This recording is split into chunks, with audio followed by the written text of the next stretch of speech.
Hey guys, welcome back to a brand new Ninjago video here on the channel. My name is TannerFishies. In today's video, we are going to be discussing episode 10 of Ninjago Dragons Rising Season 1, entitled The Battle of the Second Monastery. As per usual, this review will contain spoilers for the episode itself, you have been warned, and this video will just contain my own thoughts and opinions regarding the episode. We are going to be discussing the good about the episode, then we will talk about the bad, and finally, towards the very end of today's video, I will give the episode in question a score out of 10, again, just according to my own opinion. And this is it, the big finale of part 1 of Ninjago Dragons Rising. What exactly did I think of it? Well, let's start with the good. First of all, the final battle is exciting. The battle itself features the dragons fighting Imperium, and it takes what I loved about the older battles in this season and escalates it even further. With everybody pitching in, everybody using their powers, and the entire team so far being collectively in one place, it's super exciting to see. I also love a lot of little things about this battle as well, such as Kai's reaction to Wildfire, calling her Impossible Kid, and I can't wait to see more of them together. I also loved when they had a fiery high five. That was pretty entertaining. I also loved Zane calling out calculations, Lloyd taking the leadership role,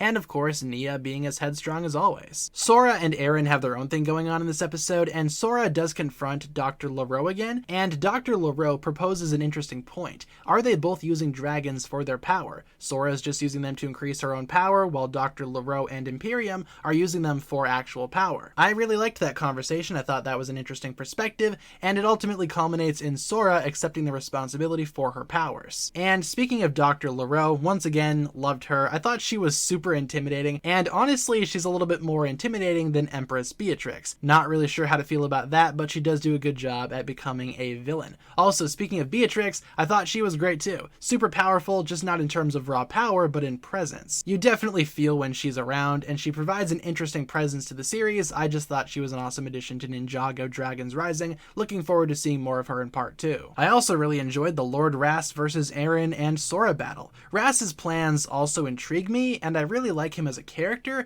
I'm just not so sure what his deal is just yet. I'm sure Dragons Rising part 2 will explain that even further. The episode does have a lot of mystery, but I wasn't expecting everything to be answered right here. Also, the second monastery should probably be explained a little bit more. I'm waiting for that to be explained, probably in part 2, but in order to get the dragons out, they need to harness a massive energy source lying beneath Imperium, and Lloyd and Zane go down there. Turns out it's just a large dragon, and removing the dragon, freeing the dragon, that could cause the destruction of everything. And as it turns out, this is a source dragon. I really like the scene where the source dragon talks to Lloyd and lends him his dragon power. That scene is pretty crazy. My jaw dropped when Lloyd absorbed that power, saw a vision of what appeared to be gravestones with ninja masks. Oh man, I'm gonna have a lot of fun exploring that in a couple of videos in the future, no doubt. But I love that entire scene. The Source Dragon's voice especially just boomed through the entire thing. I just can't put into words how much I loved that scene. I think that's my favorite scene from Dragons Rising so far. Of course, this does end on a high note, with Imperium being more or less defeated for the time being, the dragons being freed, and the ninja more or less reunited at the monastery. Still no Cole, still no Jay, still no Wu. I hardly consider this a conclusion, but the episode does leave things off in a pretty conclusive manner, while still keeping things open for part 2, of course. Also, this is kind of a weird thing, but I really liked that random Imperium girl who was mad at Sora because Sora's inventions were better than hers or something. I just thought that was pretty funny. She had her own flashback and everything. I hope the episode wasn't asking me to take her seriously though, because I definitely was not. In terms of bad parts about this episode, honestly, I can't really think of anything necessarily bad or disappointing, other than the fact that this is obviously the end of part 1. It doesn't feel like a solid conclusion. It feels conclusive, but it still has some questions that need to be answered. Like I said though, this is just the end of part 1 of the season. This is not supposed to be the end of an entire season,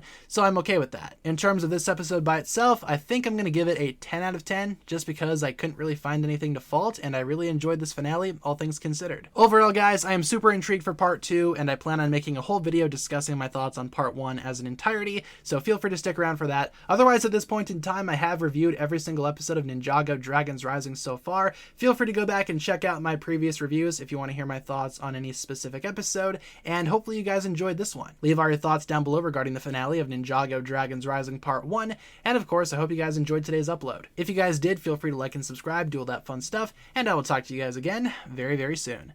Peace.